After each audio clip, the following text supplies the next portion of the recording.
Nyo kung paano po magmasa ng tinapay. So first, paghalu-haluin po muna natin yung mga ingredients. Maglagay po tayo ng tubig na maaligamgam sa isang mixing bowl.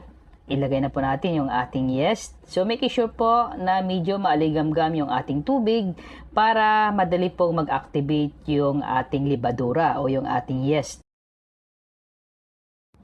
So mostly, yung ginagamit po palagi ng mga panadera, yung mga instant yeast.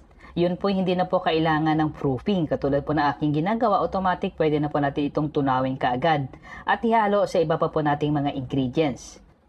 And then, isunod na po natin yung ating asukal. Ito naman po ay pagkain ng ating yeast para lalo po siyang madaling mag-activate at madali pong mag-bloom yung ating yeast.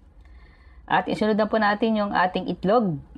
So, tip ko po sa inyo na yung itlog po ay ilagay nyo po muna sa isang lalagyan. Huwag nyo pong direktang biyakin sa inyong existing na mga ingredients para kung mayroon pong bugok ay hindi po madamay at hindi naman po masayang yung iba nyo pong mga ingredients. Ilagay na rin po natin yung ating fats. Pwede po kayo gumamit ng mantika, butter, or margarine sa paggawa po ng tinapay. So again, yung inyo pong nakitang sequence po ng paglalagay ng mga ingredients, pwede po in any particular order. Pwede po yung pagsamasamahin na sa isang mixing bowl. O di kaya pag gumagamit po kayo ng mga stand mixer, ang tawag po doon is straight dough method. Ilagay na rin po natin yung ating asin at isang optional ingredients. Ito po ay powdered milk kung wala po kayong gatas na liquid. So ito na po yung ating wet and dry ingredients. Paghaluin na po natin. So sa isang mixing bowl, ihalo po natin yung ating dry sa ating liquid ingredients. Before po tayo mag-start sa ating pagmamasa, make sure po na malinis po yung ating kamay kung hindi po kayo gumagamit ng vinyl gloves. So, unti-unti na po nating ihalo yung ating tuyong ingredients sa ating basang ingredients hanggang mag-incorporate po yung dalawang sangkap. Importante po sa paggawa ng tinapay ay eksakto po yung measurement ng inyong mga ingredients. Dahil pag nagsobra po kayo ng harina or kulang po kayo ng liquid ay hindi po magiging maganda yung kalalabasan ng inyong ginagawang tinapay.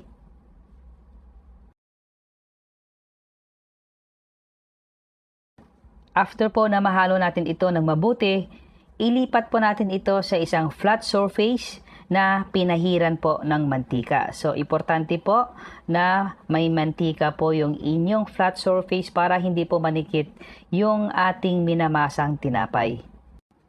Yung pagmamasa po or kneading, isa po ito sa pinaka-importanting step sa paggawa po ng tinapay kung saan pinapatibay po natin yung struktura ng ating dough at tinutulungan po natin para mag-activate po ang gluten properties ng ating harina.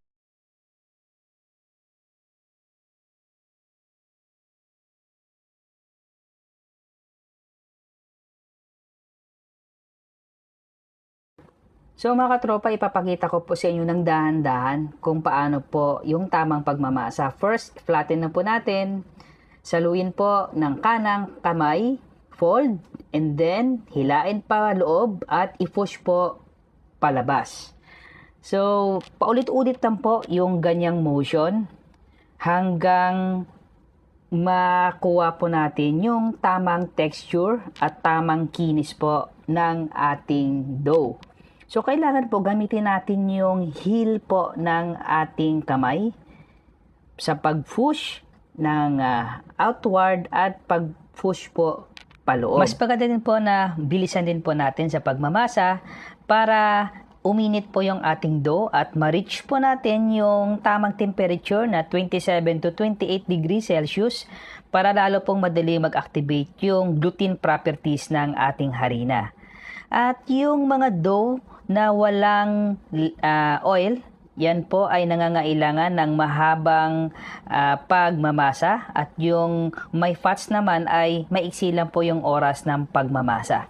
So sa mga magtatanong kung ilang minutes po ba dapat minamasa yung ating tinapay. So ako, pag may fats po yung aking minamasang harina, inaabot lang po ng 10 to 15 minutes by hand. Okay?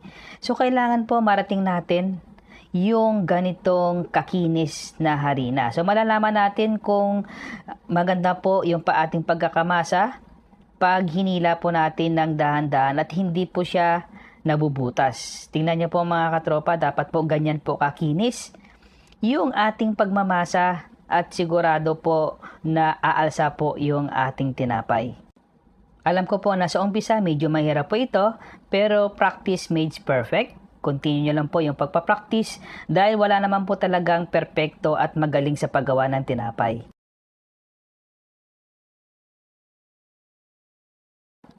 So here you go mga katropa, tapos na po tayo sa pagmamasa ng ating dough. Tingnan nyo po mga katropa at sobrang kinis, sobrang lambot. And then nilipat na po natin ito sa isang mixing bowl na may konting mantika para hindi po siya manikit. Ilagay na po natin yung ating namasang dough. Takpan po natin ito ng malinis na tela or vinil or kahit ano pong pantakip na inyong gusto. So after 45 minutes, tumaas na po ito po yung ating paputukin dough. para lumabas po yung hangin. So sana po nag-enjoy po kayo at sana po may natutunan po kayo.